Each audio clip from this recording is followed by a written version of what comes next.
Hurmatli obunachilar, 3-avgust ertalabda zakazlarga ishimizni boshlab oldik.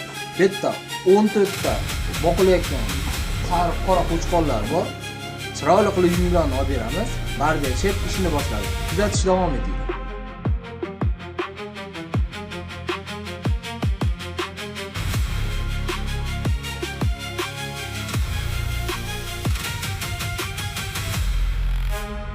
Mana chiroyli qilib yunglarni olib oldik. Ko'rib sifatiga baho berasizlar.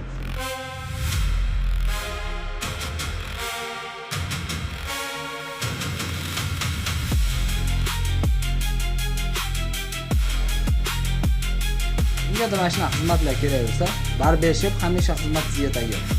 Qo'y boqadigan tanishlarga jo'natib, like bosib obuna bo'lib qo'yish esdan chiqmasin. Sog' bo'ling.